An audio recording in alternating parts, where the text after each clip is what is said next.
구독 한번 눌러주시면 감사하겠습니다.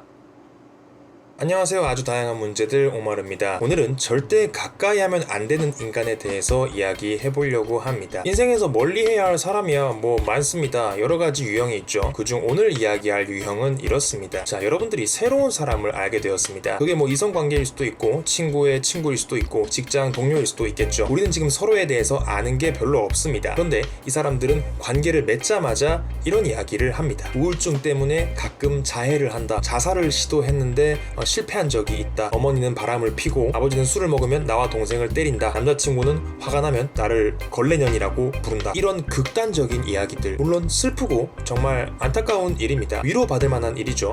그런데 지금 이런 이야기가 이제 알게 된 지 이틀 3일밖에 안 된 우리 사이에 과연 할 만한 말이냐 이거죠. 갑자기 나보고 어쩌라고. 하나도 안 친한 사이에 너무 난감하다는 거죠. 그런데 이 사람들과 관계가 더 깊어지게 되면 과연 난감한 정도로 끝날까요? 저는 그렇게 생각하지 않습니다.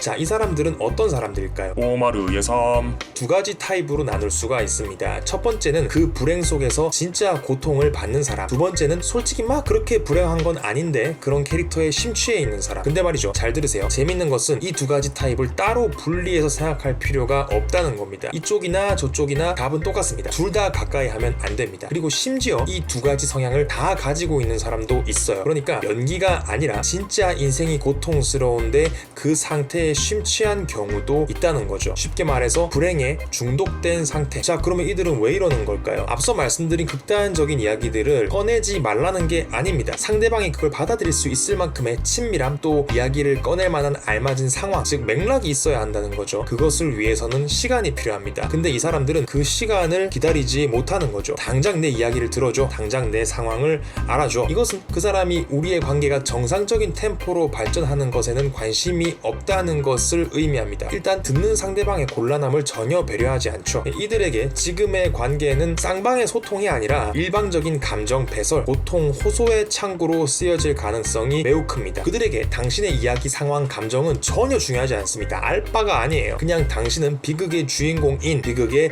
주인공이어야만 하는 그 사람 자신의 이야기를 입 닥치고 들어야 합니다. 전혀 소통이 안 되죠. 그리고 관계가 깊어질수록 그들은 더 당신에게 매달리게 될 겁니다. 근데 마음을 얻는 방법은 모르죠. 그래서 내가 더 불행하면 혹은 내가 더 불행해 보이면 너희가 나를 봐주겠지, 네가 안아주겠지 라고 생각을 해버립니다. 그게 마음처럼 될 리가 없지 않습니까? 본인도 본인을 아끼지 않는데 누가 그 사람을 아껴주겠냐고. 자, 보통 친구일 경우나 동료일 경우는 이 정도까지 설명을 들으면 여러분들이 알아서 잘 멀리 하실 거라고 생각합니다. 근데 문제가 되는 경우가 하나 더 있죠. 바로 그 사람을 이성적으로 좋아하게 되어버리는 경우. 이거는 진짜 좆된 겁니다. 진심으로 경고드립니다. 여러분들은 그 깊은 불행의 늪에서 그 사람을 건져 올릴 능력이 없습니다. 정확하게 없어요. 그냥 없어요. 절대 없어요. 여러분은 바다를 둘로 가르는 모세도 아니고 롱소드 하나로 드래곤을 잡는 기사도 아닙니다. 그냥 존나 평범한 사람이에요. 지금 그 사람 손 못 놓으면 그냥 그 늪에 같이 빨려 들어갑니다. 지금은 좋아하니까 견딜 수 있을 것 같죠? 그 사람 상처 다 품을 수 있을 것 같죠? 절대 아닙니다. 만나자마자 그런 이야기를 하는 사람은 애초에 자기 힘으로 불행에 맞서 싸울 의지가 없는 사람이에요. 술 먹고 물건 던지고 죽고 싶다 하고 자해하고 소리 지르다가 나중에는 울면서 그래도 나 사랑하지? 나 안 버릴 거지? 묻습니다. 아니, 내가 그 사람을 어떻게 버립니까? 본인이 이미 본인을 갖다 버렸는데. 그 사람이 나쁘다는 게 아니라 아픈 사람이라는 이야기입니다. 여러분은 이제 그 사람을 둘러싼 불행과 맞서 싸워야 하는데 그 사람은 싸울 의지가 없다니까요. 둘이 힘을 합쳐 싸워도 이길까 말까인데 말이죠. 승산이 있겠습니까? 스스로를 포기한 사람을 남이 일으켜 세울 방법은 없습니다. 안타깝고 슬프지만 그렇습니다. 당장 도망치세요. 여러분들의 인간관계에 도움이 되었기를 바랍니다. 오늘은 여기까지 할게요. 안녕!